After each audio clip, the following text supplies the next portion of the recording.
Сәлеметсіздер ме, құрметті әділ қазылар алқасы мен ұстаздар. Мен Өмірзағайым Асылбекқызы.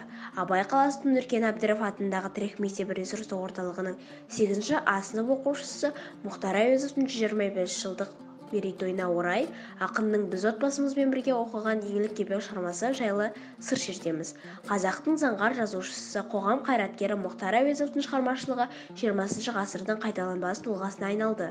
Жалпы Мұхтар Әуезовтың шығармаларында халықтың тыныс-тіршілігі, арман-мақсаты, тарихи болмысы мен бүгінгі келбетін көруге болады. Алғашқы жылдары жазылған көркем туындыларында елдің тұрмыс-тіршілігін, әлеуметтік жағдайын суреттейді.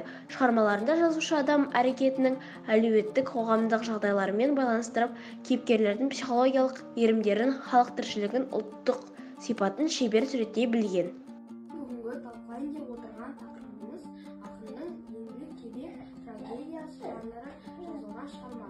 Шығарма 1922 жылы жазылды және 1943 жылы жаңа нұсқасымен жарық көрді. Бұл пьесаны жазған кезде ақынның жасы небәрі 21-де еді.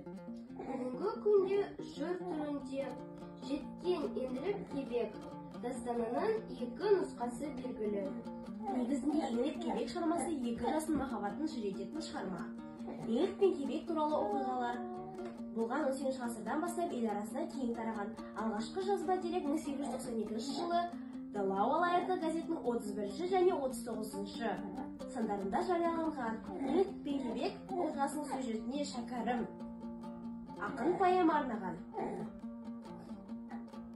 Оның біріншісі 1912 жылы Семейдегі Жәрдем баспасынан жеке кітап болып жарық көрген. Абай ұсынған тақырып бойынша шәкәрім жазған жолсыз жаза яки кез болған іс деген шығармада. Екіншісі Мағауия Абайұлы жазған еңлік кебек дастаны. Шәкәрім нұсқасы 1988 жылы қайта жарық көрді. Бұл поэма 652 жолдан тұрады.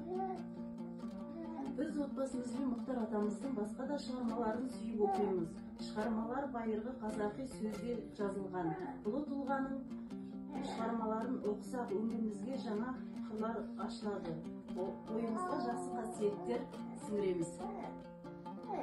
Көңіл бөліп тыңдағандарыңызға Рахмет!